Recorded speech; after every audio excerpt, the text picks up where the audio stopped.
하나님 진리십니다. 아멘. 우리 옆 사람에게 인사하겠습니다. 사랑하고 축복합니다. 사랑하고 축복합니다. 사랑하고 축복합니다. 사랑하고 축복합니다. 네, 그 호주에서 그 SNS 금지법이 나왔다고 해요. 그래서 15세 이세, 16세 미만의 아이들이 가입하지 못하도록, 아예 그래서 활용하지 못하도록 막는 법안이 통과됐다고 해요. 어린 청소년들의 이제 불안증이나 우울증이 굉장히 급속도로 높아지는 걸 보고 호주 당국에서 정한 거예요. 아, 이거는 문제가 있다. 그리고 아이들이 밖에 나와서 사회생활을 하거나 친구를 만나는 횟수가 너무 확연하게 줄어들게 되고 가상 공간에 있는 그 문화들을 따라가게 되고, 그러다 보니까 전체적으로 사회성이나 아이들의 사교성 뭐 이런 것들이 다 떨어지게 되는 거죠. 그러니까 미성숙한 아이들이 이 SNS를 접했을 때 교육 차원으로 뭐 쓰는 것도 분명히 있지만 그거보다 안 좋은 영향들을 더 많이 받는다는 거예요. 왜냐면 인터넷에서 보여지는 그 가치들을 따라가고, 우리들도 그러잖아요. 무엇을 보냐면 알고리즘에 나오는 것을 계속 보면서 보고 싶은 것만 봐요. 다양한 것을 판단하고 보는 거, 어떻게 보면 그런 창구가 되기도 하지만 어떻게 보면 획일화된 그런 방향들을 또 습득하게 되기도 한다는 거죠. 그리고 SNS 보면 어떻습니까? 여러분들 카톡 푸사에다가 사진 힘들고 어려운 거 뭐 현장에서 이래서 차부닥 써가지고 뭐 그런 사진 올립니까? 아니잖아요. 그쵸? 어디 언제 올려요? 좋은 거 어디 여행 갔을 때, 결혼 뭐 누구 아들 결혼 뭐 막 이런 거 하잖아요. 그렇게 항상 좋은 것들을 보여준다고요. 초라하고 지저분한 것들은 사실 보여주지 않아요. 그러니 어찌 보면 다른 사람들의 인생 중에 가장 찬란한 거, 그 과정까지는 나오지도 않아요. 그 과정은 나오지 않는데 가장 찬란한 그 빛나는 모습들을 보면서 우리는 아, 다른 사람들은 이렇게 사는구나, 다른 사람들은 다 이렇게 넉넉하게 산다라고 착각하면서 비교를 하는 거예요. 누구를요? 자기를 비교하는. 내 걸 봤더니 어때요? 내 삶은 그거에 비교하니까 너무 초라한 거죠. 대학교 다닐 때, 고등학교 다닐 때는 그냥 비슷한 친구였는데 나와서 보니까 야, 걔 남편 잘 만났더라 막 이러면서 뭐예요, 갑자기 뭐 이렇게 좋은 거 해놓고 어디 해외여행 꼭 갔던 거 막 하고, 그러니까 엄마들도 이렇게 모이고 하면 막 어디 여행 가고 막 그 정보들을 알고 하는데, 야, 저렇게 다들 여행을 많이 가나? 이런 생각도 사실 들 정도예요. 야, 우리나라 여행을 진짜 많이 가나 보다. 왜냐면 그 사람들이 얘기나 이런 걸 보면 정말 그래 보이거든요. 아, 그 정말 그런가? 라는 생각을 하면서 나는 못 갔는데? 이러면 우리는 참 속상하게, 왜냐면 별로 속상하지 않다가 그 얘기를 들으면 속상해지는 거죠. SNS도 보면서 갑자기 너무 멋진 차를 막 친구가 끌고 다니면 부럽기도 하고, 뭐 당연히 축하해 줄 만한 일이기도 하지만 아, 나는 뭐 했지? 라는 생각을 자꾸 하게 되더라는 거예요. 근데요, 제가 생각해보면 우리나라 사람들이 이렇게 돈을 많이 버나, 이렇게 유튜브나 뭐 이런 거 보면 광고하는 거 보면 잠깐 벌어서 매덕, 이 억도 아니고 너무 많이 들리니까, 야, 저 이거 유튜브 좀 올려서 억 벌었습니다, 이거 몇천 벌었습니다, 이렇게 하니까 야, 세상에 이런 사람들이 넘쳐나는데 내가 혼자 뒤처지고 있는 건 아닌가? 이런 생각 사실 하게 돼요. 저런 사람들 어디서 되는 거지? 야, 나도 저런 거 해야 되는데. 예전에 다 집 살 때도 뭐예요, 버락거지 막 이런 얘기 했을 때도 야, 나만 안 하면 안 되는가? 이런 불안감이 생기잖아요. 그래서 제가 평균 임금이나 이렇게 소득 분포 같은 걸 봤어요. 저는 숫자 같은 걸 좀 봐야 되는 사람이니까. 그거 봤더니 4인 가족 상위 최대 20% 이상의 소득 그 평균 금액이 어느 정도냐 봤더니 1,150만 원이에요. 그래서 야, 1,000만 원 넘게 버시는 분들이 한 20% 되는구나. 그럼 중위 가격을 봤더니 한 570 정도 되더라고요. 그리고 밑에서 20% 정도 1분위에 있는 사람들은 118만 원이에요. 그러니까 사실 1분위하고 그 끝에 있는 분야하고 10배 차이가 나긴 하더라고요. 근데 제가 생각했던 조금 위에 있는 상위 10% 20% 사람들이면 보통 얼마 정도 벌 것 같아요?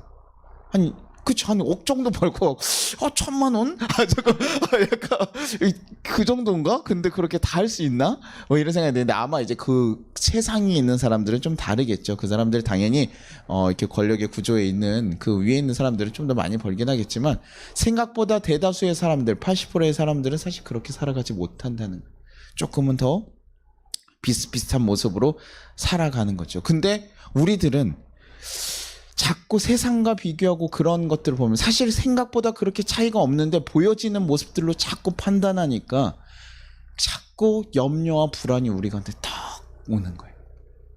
그 벼락거지라는 그 단어 하나만 딱 들어도 얼마나 불안해요. 그러니까 다 뭐 사야 됩니까? 집 사야 돼. 근데 우리나라 30대에서 20대, 30대들이 결혼해가지고 집 살 수 있어요, 없어요? 없어요. 저도 처음 결혼할 때 아니 대학원까지 다 다니면서 돈 다 쓰고 쓰는 일만 했는데 번 일이 없잖아요. 근데 서울에서 집을 전세라도 하나 구하려니까요, 이건 할 수가 없더라고요. 야, 이거 다른 사람들은 어떻게 사는 거야? 다른 사람들은 그렇게 다 돈이 있나? 그러면 친구들 뭐 어떻게 했냐면 부모님이 도와줘. 그럼 부모님도 또 얼마나 많이 도와줘요. 뭐 그렇지도 않아요, 사실은요. 부모님도 뭐 그렇게 그러지 않거든요. 근데 그러면서 사람들이 자꾸 뭘 얘기하냐면, 야, 제 친구도 한번 전화해서 물어보는 거예요. 너 위례 살아? 이렇게 얘기를 하니까, 위례 있는데, 야, 그럼 아파트만 한 20억, 야, 무슨 20억, 그 정도 아니야. 그런데 그렇게 계속 막 얘기를 하면서 그것을 하면 되게 잘 된 것처럼 얘기하고 행복한 것처럼 막 얘기하고 바라보는 거예요. 근데 우리가 사실 알죠? 우리 부모님들이 다들 여러분 한 20억, 30억 아파트에 살았습니까? 제가 강남에 가서 수업할 때 애들 빼고는 제가 이 30억 아파트라는 걸 본 적이 없거든요. 제가 우리 학생 애들, 그 과외 학생 애들한테 계산해 준 적 있다 그랬잖아요. 강남 네가 이 부모님이 사신 이 아파트에 살기 위해서 네가 편의점 알바를 했다. 몇 년이 걸릴까? 라고 했을 때 숨만 쉬고 850년인가 제가 계산해 준 적이 있어요. 넌 평생 살 수 없을 거야. 그래서 그렇게 해서는 살 수가 없어. 이렇게 얘기할 정도로 되게 큰 돈이잖아요. 그리고 요즘엔 더 올라가지고 막 60억, 80억. 이게 우리가 사는 세상이 맞나? 라는 생각을 하는데 사람들이 자꾸 이런 불안이 있으니까 그런 것을 해소할 수 있는 무언가를 가진 것에 자꾸 쫓아가게 되는 거예요. 그걸 하니까 자꾸 우리는 불행해지는 거예요. 왜요? 가진 아주 소수의 사람들을 바라보면서 자꾸 비교를 하니까. 아이들을 잘 안 낳는 이유 중에 하나라도 또 하나 제가 한번 얘기한 적이 있었죠. 방송 매체에서 연예인 아이들만 보여주면 다 좋은 집에 넉넉하고 좋은 거 있고 다 하는데 우리 아이들이 그렇게 해줄 수 없어.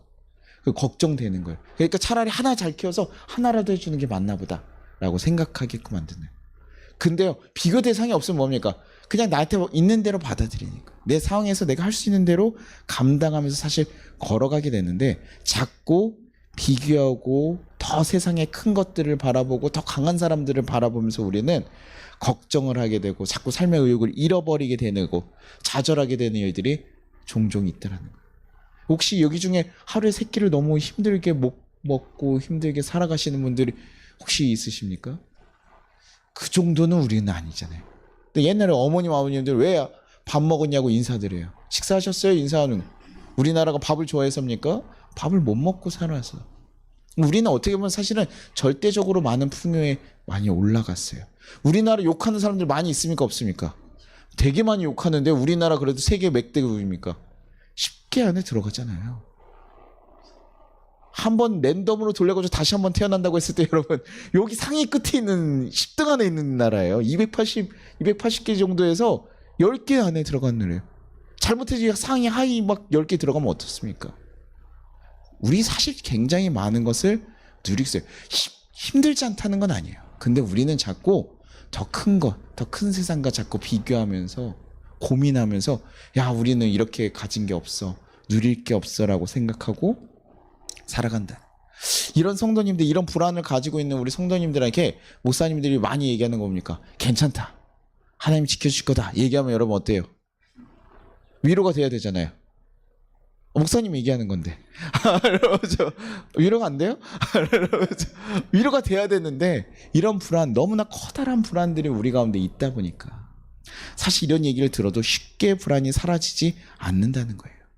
아무리 강단에서 좋게 얘기를 한들 자신들의 삶의 자리에서 감당해야 되는 건 자신들이기 때문에 그 얘기가 쉽게 탁 와닿지 않는다는 거예요. 오늘 말씀에 나온 유다 공동체도 사실 비슷한 상황에 있었어요. 성을 재건하려고 자기네 나라가 외부에게 다 멸망당해서 나라가 없어졌잖아요. 그래서 포로 생활을 하고 있다가 다시 어떻게 기회가 너무나 하나님의 역사로 이루어져서 돌아왔어요. 그리고 재건을 하려고 열심히 성을 쌓고 하는데 이 일이 쉽지 않은 거죠. 자신들을 방해하는 세력들, 이웃의 나라들은 뭡니까? 이 나라가 세워지면 뭐예요? 좋아요, 안 좋아요? 안 좋죠. 예. 야, 새롭게 도와주자 이러지 않거든요. 자기네들의 이윤을 뺏어먹는 그런 나라가 생긴다고 생각하기 때문에 어떻게든 막으려고 하는 거예요.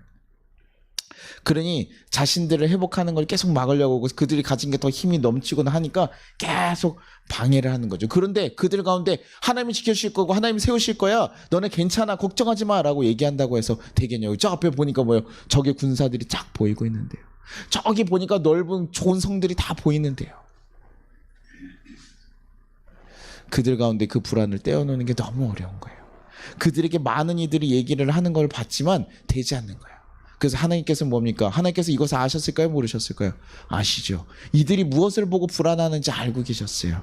그래서 얘기합니다. 스가랴서 9장 4절에 주께서 정복하시면 그의 권세를 바다에 쳐넣으시리니 그가 불에 삼켜질지라.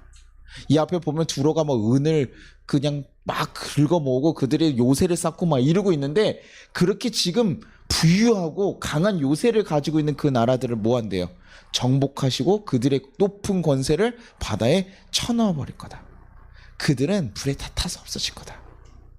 이스라엘 주변에 있는 강국에 대한 예언들을 지금 하는 거예요. 8개 정도 나라를 얘기하세요. 그들의 권세가 아무리 높을지라도 그것이 다 사라질 거야. 누가? 하나님이 그렇게 하다는 거예요. 결국 무엇을 얘기하는 겁니까? 그들보다 누가 더 크시다는 거예요? 하나님 크시다는 거예요. 그들 사이에 있어봐요. 유다 백성들이 그들 사이에 있으면 어떤 마음이 들까요? 야, 우리들은 왜 이렇게 약할까? 하나님이 계시다고 하는데 우리는 왜 이렇게 약할까? 하나님은 정말 살아계시다고 하는데 저 이방 나라들은 왜 저렇게 잘 살고 우리들은 왜 이렇게 못 살까? 이런 생각들이 생겨요, 안 생겨요? 생길 수밖에 없대요. 우리 예수 믿고 20년, 30년 믿었으면 그래도 어떻게 하나님께서 조금 도와주셨으면 좋겠잖아요. 근데 20년, 30년 살았는데도 삶에 큰 변화가 없어요. 그럼 그때 어떤 거 생깁니까? 이거 도대체 하나님 믿어도 뭐 아무 소용 없네 이거. 제가 항상 그랬잖아요. 저희 어머니가 야 우리 집에 물질권이 있대. 목사님들이 와가지고 항상 그 기도를 해주셨어요. 물질권이 있다. 물질권이 해서 그래? 그러면 전 한 2, 3년 후에는 좀 나아지는 줄 알았어. 그랬는데 이상하게 좀 나아질만 아버지 사업이 좀 잘 돼가지고 나아질만 하면 뭐예요? 망하고 나아질만 하면 망하고 나아질만 하면 망해요. 제 나중에는 이제 그러니까 그 말 믿어야 합니다요. 안 믿는 거예요. 그래서 엄마 이뤄지고 나면 얘기하셔. 자꾸 공수표 날리지 말고. 어머니가 뭐 고등학생 되면 너 오토바이 사줄게 뭐 해줄게 막 얘기를 하시더라고요. 성훈아 요것만 잘 해결되면 이거 해줄게. 그 거짓부렁들. 공수표가 자꾸 날라오게 되잖아요. 그렇죠? 계속 그러다 보니까 사람이요 그런 마음이 드는 거예요. 왜 하나님 믿는데 우린 이렇지? 그러니까 하나님이 하라고 하신 일, 성전 건축한 일을 해요 안 해요? 안 하고 멈추게 되는 거예요. 우리가 이거 우리 앞길은 우리가 책임져야겠다. 우리가 해야겠다라고 생각하면서 그거 하는 거예요. 근데 하나님께서 지금 뭐 하는 거예요? 네가 바라보고 두려워하고 네가 목표로 삼고 있는 저 부유한 나라들 내가 뭐 한다는 거예요? 결국엔 심판하고 멸망할 나라들이. 그들이 교만하게 하는 거 내가 칠 거야. 그리고 그들에게서 뭐 한다는 거예요? 내가 너를 보호해 줄 거야. 말씀이 이렇게 스가랴 9장 8절에 내가 내 집을 둘러 진을 쳐서 적군을 막아 거기 왕래하지 못하게 할 것이라. 포악한 자가 다시는 그 지경으로 지나가지 못하리니 이는 내가 눈으로 친히 봄이라. 너네가 걱정하고 두려워하는 거 그들이 우리를 쳐서 우리를 무너뜨리지 않을까? 왜? 70년 전에 어땠습니까? 이방 나라들에 의해서 지금 자기네 나라가 망했잖아요. 이미 지금 한번 전쟁을 겪었어요. 그러니 그 트라우마가 남아있잖아요. 뭐 100년도 지나지 않았습니다. 그러니 조상들 자기네가 직접 겪진 않아도 그 선진들에 의해서 분명히 보고 자신들의 초라한 환경들이 분명히 있는 걸 발견했을 거라는 거예요. 그러니 한 번 당했는데 2번 당할 수 있습니까? 없습니까? 또 당할 수 있어요. 왜? 자기네가 약하잖아요. 그러니 얼마든지 당할 수 있다라고 생각한다고요. 그런데 그런 이들에게 뭐라고 하는 거야? 내가 너희를 지켜줄 거야. 너희의 담벼락이 돼서 너희를 보호해 줄 거야. 그러니 너희는 이방인들의 번영을 부러워할 것도 없고 그 괴롭히는 일에 대해서도 걱정하지 말아라. 그리고 지금 뭐 하라는 거예요? 이 땅 안에서 네가 가야 될 길을 걸어가라는 거예요. 결국에 그들은 어떤 사람들입니까? 하나님 심판 안에서 자유할 수 없는 자들. 그러니 그 썩어질 것들에 대해서 걱정하지 말고 네가 하나님 앞에서 온전히 걸어가야 될 것이 무엇인지 생각하고 걸어가라는 거예요. 우리가 사실 살아가면서 우리를 겁나게 하는 게 얼마나 많이 있습니까? 어떤 이들은 아기를 가지고 오기도 하고, 어떤 이들의 부유함을 보고 그런 불안함이 오기도 하고, 가지지 못한 것에 대해서 막 속상하기도 하고. 근데 그렇다고 해서 그것을 가지고 있고 더 많은 것을 누렸다고 해서 사실은 그것이 옳거나 행복한 것은 아니에요. 우리나라 일제 치하에 딱 있을 때 뭐예요? 나라 팔아먹은 사람들 우리가 뭐라고 불러요? 매국노라 부르잖아요. 친일하면서 우리나라를 팔아먹었던 사람들. 그래서 지금도 잘 살고 떵떵거리면서 사는 사람도 있잖아요. 어떻게 해요? 그러니까 우리도 어떻게 해야 됩니까? 봤어요, 안 봤어요? 역사에서 배웠잖아요. 나라를 팔아먹으라고요. 그래야 어떻게 해요? 너네 삶이 평안하잖아요. 그렇죠? 그 소수의 삶에 들어가려면 나라를 다른 사람이 뭐가 중요합니까? 나 혼자 살면 되지. 그렇죠? 요것만 캡처해가지고 나가면 이제 목사, 이사가 목사 되는 거야. 그렇죠? 근데 어떻게 해요? 결국 그들은 역사에 나중에 다 심판받게 되는, 평가를 당하게 될 거고, 저는 그렇게 믿어요. 그리고 하나님 앞에 갔을 때도 뭐합니까? 다 드러나고 심판받게 될 자들이라는 거예요. 그것을 쫓아가지 말라는 거예요. 이 땅에 살면서 이 땅에 부유한 것을 쫓아가면서 SNS에서 비교하면서 그거 바라보면서 좌절하고 비교하고 그럴 필요 없는 거예요. 어떻게 우리가 하나님 안에서 무엇을, 이 자리 가운데 무엇을 하면서 살아가야 되는가. 둘이 만나가지고요, 사랑하면서 어떻게 살아갈지를 고민해야지. 다른 집은 야 집에 해가지고 가전을 처음에 넣을 때 이만큼 다 넣다더라, 뭐 집은 이런 데 갖다더라, 뭐 가끔 여자들 분들의 기준점에 서울에 집이 있어야 되고 남자 키가 180 이상이어야 되고 막 다 그래야 되고요. 우리나라 중에요 키 180 이상 가지고 서울에 집인 사람 몇 사람이 돼야 되겠어요? 그 사람들은 나이가 몇이에요? 40대 50대. 근데 그 사람들 안 원하잖아요. 그렇죠? 아저씨 같다고요. 40대 50대도 사실 가지기 어렵거든요.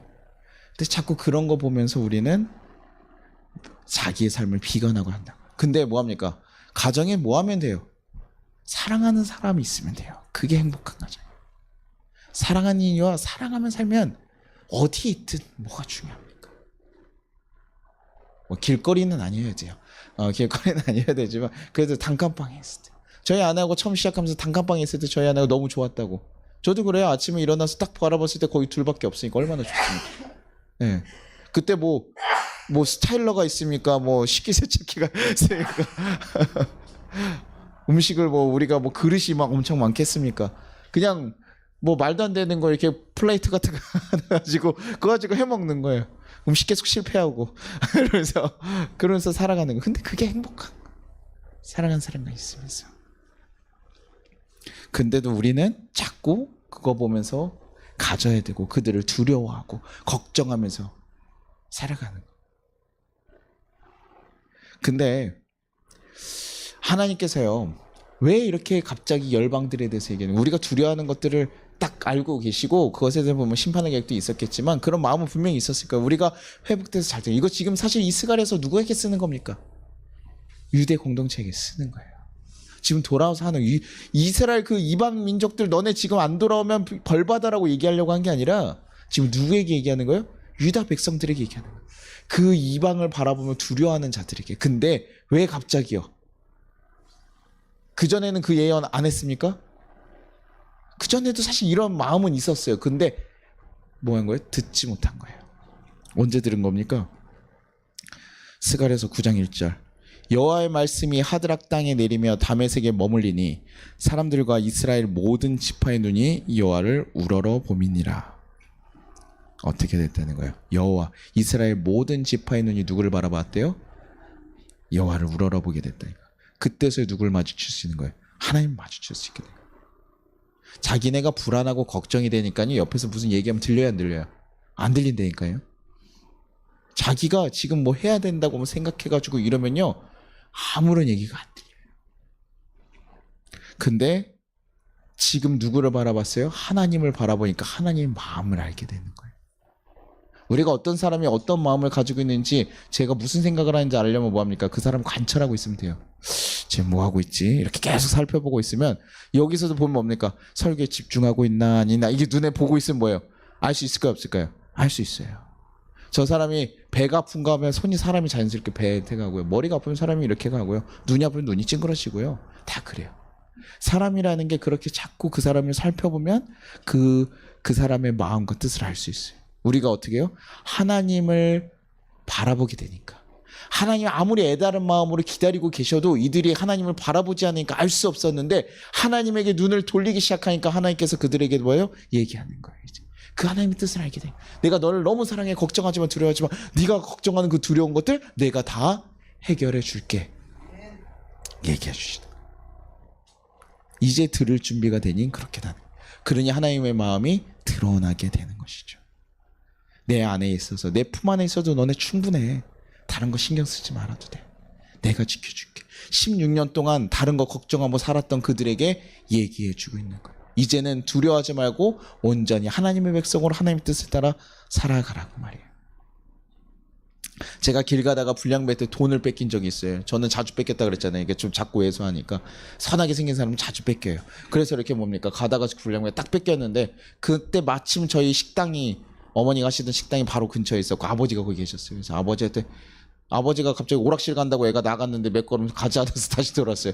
오락실 바로 근처였거든요. 그래서 걸려가지고 딱 들어오니까 애가 죽상이죠. 그러니까 아버지 무슨 일이야? 그래서 앞에서 돈을 뺏겼다고. 이러니까 갑자기 아버지가 파파팍 튀어나가시는 거예요. 이놈들 하면서 소리를 지르면서 쫙 쫓아가면서 걔네들이 쫓아가는데요. 걔네들 수염도 나고 좀 등치가 저한테는 너무 커 보였거든요.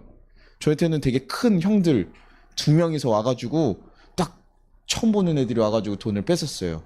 그리고 갔는데 저희 아버지가 나가니까요. 정말 뭐 지금 불이 나게 도망가더라고요. 저희 아버지한테 잡혔으면 아마 그애들이 뼈도 못 추렸을 거예요. 저희 아버지 진짜 힘이 세시거든요. 그러니까 막 쫓아가니까요. 아유, 그다음부터 얼마나 평안한지. 왜냐면 제가 너무 걱정하고 두렵고 막 떨렸던 사람이 저희 아버지 앞에 가니까 아무것도 아닌 거예요. 저희 아버지가 같이 있으면 아무것도 두려워할 게 아닌 거예요. 그때서야 뭐가 오는 거예요? 진짜 평안이 오는 거예요. 아버지랑 있으면 아버지 언제든 부르면 아버지가 쫓아올 수 있으니까 그때 가면 걱정이 되지 않는 거예요. 아버지가 항상 여기 돌아다니고 있다. 그러면 이 공간만큼 나에게 어떤 거예요? 가장 안전한 공간이 돼. 학교에서 아무리 날고 겨도 우리 아버지보다 세요, 안 세요? 안 세거든요. 우리가요. 하나님을 바라보고 우리가 정말 그분이 누구신지 정말 인정하고 그분의 능력들을 경험하고 살아가면서 우리가 그분의 품 안에 있어야 그때 진짜 평안이 찾아오는 거예요. 내가 환경이 어떻든 어디가 있든 제가 아무리 깡패가 많은데 가더라도 저희 아버지라가 있으면 뭐예요? 아버지가 날 지켜주시리라 믿으니까 두렵지 않는 거예요. 하나님이 나와 함께 있으면 내 상황이 내가 이 땅 가운데서 잠시 동안 살아가는 이 땅에서 어떠한 자리에 있더라도 그곳에 뭐예요? 두려워하고 왜 여기를 보냈어? 나는 이렇게 살아야 돼. 왜 나는 이렇게 비천해라고 얘기하는 것이 아니라 주님께서 이 땅에서 무엇을 원하실까? 날 여기 왜 보내셨을까? 고민하면서 이 땅 가운데서 우리가 주의 나라, 하나님 나라를 만들며 살아갈 수 있다는 거예요. 그러면 거기가 천국이에요. 하나님과 함께 하면서 우리를 바라보시는 그 하나님과 함께 동행하면서 날아가는 것. 그럼 우리가 해야 될 일은 뭡니까? 하나님이 어디 계신지 항상 바라보시고 하나님을 시선을 놓치지 않는 것. 우리가 주님을 바라볼 때 주님께서 우리에게 말씀하셔요. 우리가 주님을 바라보지 않을 뿐이죠.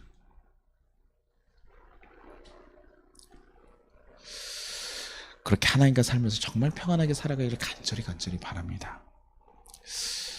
저도 이번에 제주도에 지금 며칠 전에 저희가 가족 수양회로 다 가게 됐잖아요.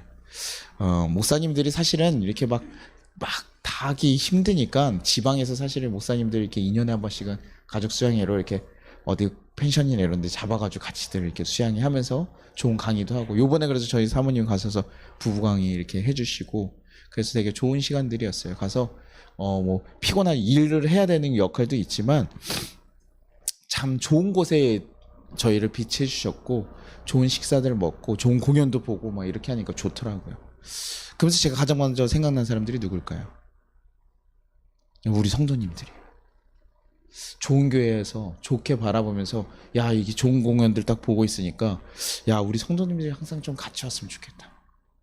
이 자리에서 같이 좀 누리고 있으면 좋겠다. 사실 쉽지 않다는 건 알아요. 우리가 어디 1박 하는 것도 쉽지가 않은데 근데 제가 외국에 가자고 얘기해도 쉽지 않았는데 제주도는 일단 비행기 타는 것 자체가 공항까지 어떻게 가는 게 쉽지 않겠구나 이런 생각은 있어요. 하지만 그래도 우리 성도님들도 같이 와가지고 좀 쉬고 좋은 거 먹고 이렇게 함께 있으면, 함께 주님 안에서 같이 믿는 성도들끼리 같이 이렇게 평안하게 좀 누릴 수 있으면 우리 삶의 자리가 좀 힘들어도 사실은 가끔 위로가 되지 않을까. 이 좋은 시간들 같이 좀 나눌 수 있는 사람이 있으면 너무 좋지 않을까. 먹는 거 맛있는 거 먹으면 뭐예요? 같이 먹어야 신나지. 저 혼자 먹어봤자 뭐 얼마나 신나겠습니까? 살이나 찌지. 그렇죠?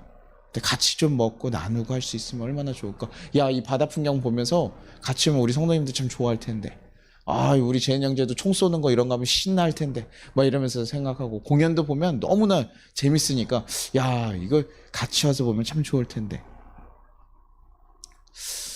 근데 감리사님이 그런 말을 하시더라고요. 이렇게 그렇게 성도를 생각하고 그 자리에 함께 있으려고 하고 힘쓰는 것은 목회자의 몸을 만드는 거랑 똑같다라고 얘기해요. 목회자가 살아가면서 목회자로서의 삶을 만들어가는 거, 그런 몸을 만들어가는 거. 아침에 힘들어도 기도하고 이렇게 말씀 보고 묵상하고 그러면서 성도들을 생각해서 성도 자리에 나아가고 그들과 함께 하려고 하고 힘쓰려고 하는 거, 그런 것들이 다 뭐다? 그리스도의 몸을 만드는 것이라고 얘기하더라고요. 그래야지만 그리스도인으로서 목회자로서 제대로 너네 걸어갈 수 있으니 너네 정말 진심으로 성도들 사랑하고 품고 걸어가라 그래요. 그 제가 그 강의들을 이렇게 들으면서 결단한 것 중에 하나는 뭐였냐면, 우리 박 권사님이랑 우리 이상윤 권사님 한 달에 한 번씩은 꼭 찾아갔으면 좋겠다 하는 게 제 결심 중에 하나였고, 제가 가야 박 권사님이 올라가시거든요. 제가 안 가면 안 올라가. 그러니까 아들내미, 목사가 반갑겠어요? 아들내미가 반갑겠어요? 아들이 반갑죠. 제가 가야 되겠다라는 마음이 사실 들고, 우리 성도들이랑도 더 좋은 것들 좀 같이 좀 누렸으면 좋겠다. 어떻게 우리 성도들에게 더 좋고 위로가 되고 좋게 할 수 있을까, 이런 고민들 하는 거. 근데 그 고민을 하고 그 방향을 계속 고민하고 걸어가는 것이 우리 목회자로 제대로 살아간다면, 우리 그리스도인들은 뭡니까? 하나님의 뜻을 어떻게 실천하고 살아갈 수 있는가를 그걸 고민하고 살아가서 우리의 삶에 있는 몸의 삶을 그리스도의 몸으로 만드는 거예요.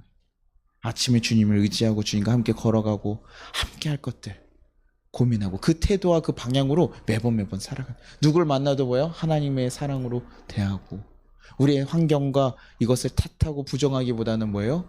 감사하며 하나님 뜻을 기다리고. 저도 인간적인 마음이 먼저 올라와요. 항상 그랬죠. 그 차 볼 때마다 항상 거슬리는 것들이 있고, 불편한 자리 가면 거슬리는 게 있고, 힘든 일들 시키면 거슬리는 게 있어요. 그 에드미션 하면서 그 여자 목사님 저한테 무엇이라고 얘기하냐면, 우리 대표 목사님께서 조 목사는 참 불평을 많이 하는데 왜냐면 제가 애들 가르치는데 시간이 너무 부족합니다. 좀 더 있었으면 좋겠습니다. 계속 이렇게 해요. 근데 이렇게 불평하면서 가장 열심히 일한다고 얘기를 해요. 불평을 하지 말라는 거지 일을 열심히 하지 말라는 거. 제가 뭐 그러긴 했지만 얘기하시는 건 뭐냐, 둘이 결국 무슨 마음으로 그 일을 감당하느냐, 무슨 마음으로 저는 아이들의 성적을 올렸으면 좋겠는 거예요. 아이들이 잘 됐으면 좋겠으니까 그거에 대해서 모든 포커싱 맞아요. 어른들의 행사가 되지 않았으면 좋겠습니다 라고 막 따지는 거거든요. 하나님이 주신 마음으로 우리가 어떤 방향을 결정하고 어떤 시선으로 살아갈지를 우리가 결정해 가요. 그때서 우리가 하나님 뜻을 알고 하나님 마음으로 가는 거예요. 사실 제주도에 있고 없고가 뭐가 중요합니까? 우리 가운데 서로 사랑하며 서로 아끼며 걸어갈 수 있으면 사실 그게 행복한 나라긴 해요. 제주도까지 우리 가는 게 불편하다, 하루 나가서 자는 게 불편하다, 그러면 당일로 가면 되죠. 우리가 함께 당일로 가고 좋은 거 먹으면 되죠. 근데 제가 그래서 얘기하는 거, 요즘에 다들 집을 막 사서 자녀들에게 어떻게든 줘서 좀 편안하게 살게 해주려고 막 집을 살려고 하고 막 하지만, 좋은 집을 줘서 아이들이 행복한 게 아니라 부모들이 뭐예요? 행복한 표정으로 살아가면 되는 거예요. 사랑하면서 더 즐겁게 살아가면 돼요. 부모님도 저한테 걱정하시는 것들이 뭡니까? 자녀들이 도서관 같은 데 갔을 때 우리 자녀들에게 뭐라고 해요? 야, 공부 좀 해라, 열심히 해라. 이게 뭐예요? 공부 성적을 못 내니까 짜증내고 화내는 겁니까? 열심히 살아가기를 원하는 거. 그 태도, 그 상황 가운데서 열심히 잘 살아가기를 바라는 거. 그래서 자식들이 살아갈 때 뭐 어머니 걱정에는 이것도 마음에 안 들고 이것도 막 이렇게 얘기할 때도 있잖아요. 그러나 사실은요, 우리가 행복하게 잘 살아가면 아무 말 안 하세요. 우리가 좋게 살아가면 그럼 됐다, 네가 좋다는데. 왜냐하면 부모로서 걱정되는 부분을 염려하고 하지만 결국에는 그 자식들이 행복하게 살아가면 되는 거예요. 근데 둘이 살아가면서 뭐야 맨날 지지고 볶고 싸우고 이래. 어머니 근처에 위에 계신데 저하고 아내하고 맨날 싸워봐요. 그럼 어머니 뭐 하겠어요? 아유 내가 저 꼴 보려고 내가 이때까지 살았 이러면서 아유 내가 빨리 가야지 이렇게 생각하는 거예요. 네, 행복하게 살면 야 그때 내가 뭐 하고 뭐라고 했어도 참 잘 됐다. 주님과 안에 살아갈 때도 우리 그렇다. 이 세상에 자꾸 뭘 더 가지고 보고 남들과 비교하지 마십시오. 우리에게 하나님 주신 가장 좋은 선물과 같은 삶을 여러분들 잘 누리십시오. 조금 노력해야 될 수도 있고 조금 더 일해야 될 수도 있어요. 근데요 우리 건강하게 일하고 열심히 살아갈 수 있고 평안하게 살아갈 수 있으면 얼마나 좋습니까? 그러면서 우리 가운데 우리의 삶을 또 이끌어 가실 하나님을 기대하는 거예요. 더 좋게 하나님께서 이끄실 것들을 기대하는 거예요. 그랬을 때 하나님께서요 우리의 모든 필요들은 하나님께 허락해 주셔요. 우리가 걱정하고 염려하고 두려워하는 그 모든 것들은 아무것도 아니기 때문에 하나님께서 허락하시고 인도하셔요. 그러니 우리 이 땅에 있는 작은 생활 가운데서 우리 땅을 위협하고 흔들어 놓는 그 모든 것 가운데서 하나님의 손길을 바라보며 하나님을 바라보며 온전히 이겨나갈 수 있기를 간절히 바랍니다. 저도 여러분들이 하자고 해야 제가 뭔가를 할 수가 있어요. 제가 여러분에게 하자고 하면 여러분 해요 안 해요? 보통 안 해요. 말씀 읽으라고 하니까 여러분 읽어요 안 읽어요? 보통 안 읽어요. 그래서 기도하세요 하면 잘 안 해요. 그렇죠? 근데 제가 어디 갑시다 그래도 잘 가요 안 가요?